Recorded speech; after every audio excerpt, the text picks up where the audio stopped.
Michael Irons and the Great Continent by Nathan Moore. Chapter 19. Sand and Armor. When Irons emerged from the mountain tunnel and the sunlight left him all but bedazzled, the sound of a heavy clattering caused him to draw both over-powdered flintlocks toward the dreadful sound. A great guttural command was issued from somewhere beyond the sound, causing the discordant clatter to cease. Irons raised one black-gloved hand, still gripping its pistol, over his eyes so that his blue orbs might better adjust to the sun's rays. Before him, menacing, but now grudgingly, rigidly, aggressively stationary in the manner of a well-heeled hound, was a scorpion. Its black carapace was the size of a great warhound. Ebony claws slowly opened and closed as if imagining tearing apart the tantalizingly close kidneys before it. The chitin of its loathsome curved stinger held high and erect, reaching just taller than the black brim of Michael Irons' hat, the poison-dripping tip swaying at his eye level. And behind it was a similarly black-armored body, nearly 5 times more vast, the underbelly of this monstrosity held at rest in line with the wolfish ribcage of Michael Irons, its twin scorpion tails raised high overhead, as if looking down upon the comparatively shrimpish mortal form before them with aristocratic disdain. But it was from this greater scorpion that the commanding tones heard had emanated, for instead of a scorpion's head, beady black eyes staring darkly, was instead affixed the bronze flesh of a man's body, sans legs and lowermost extremities, as one might expect a centaur. This male figure was fit and strong, the Persian features regal and proud, black hair and beard coiffed and braided to perfection in the instantly recognizable manner of ancient Sumerians, as if one of the engraved soldiers which decorated an old stone tablet had sprung to life. The half-scorpion demigod rested a hand on the giant scorpion as he passed, as one might absently praise a dutiful guard dog, and the great beast seemed to heave a sigh as its tail relaxed, as if pleased by receiving praise. The eyes of the human face upon the demigod scorpion, their depths as entirely black as its armored hide, regarded Michael Irons in a manner he received as cold, colder even than his own eyes, as if this being were modestly frustrated by Irons for making his dog bark. The mouth opened and a voice emerged, a deep, grating, rumbling timbre which Irons felt in his chest as much as his ears. Despite his blessing to comprehend every utterance of man, he understood none of what was said here. The great being seemed to blink slowly in recognition, considered a long moment, throughout which a slow dawning of understanding seemed to grow on his features.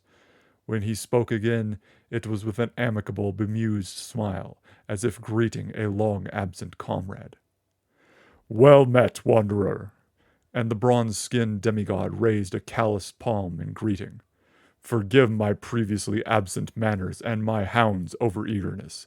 It is uncommon for us to receive guests, and never do they come from beyond the mountain. Thus, imagine my surprise when not only does that occur, but it is a pale foreign mortal."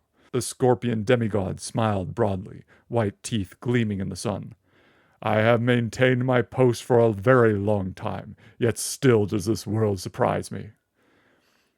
Irons was shocked at how, by the end of the scorpion's words, he felt no threat, and was even warmed with something akin to pleasant comradeship, his countenance unconsciously uplifted by the strange being's charisma.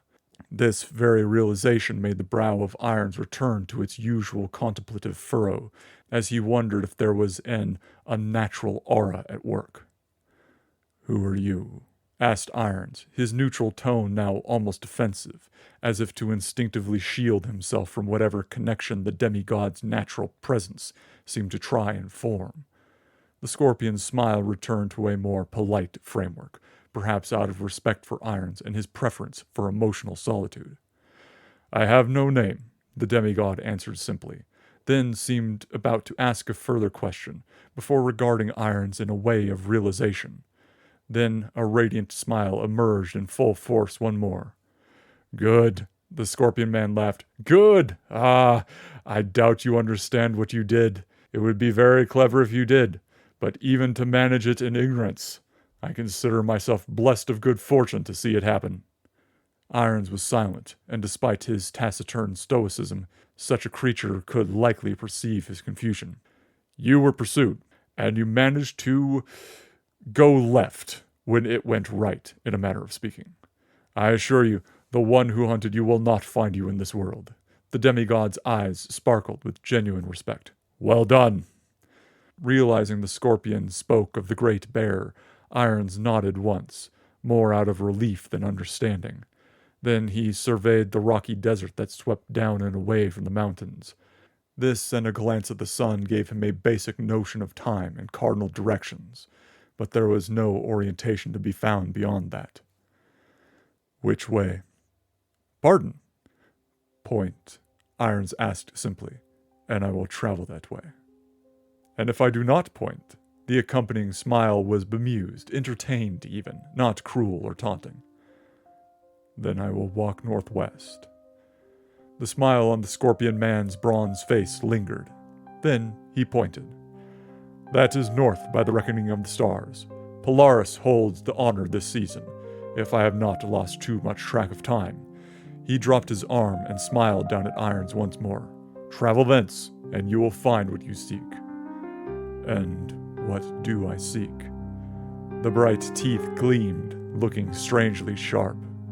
Why, evil, of course.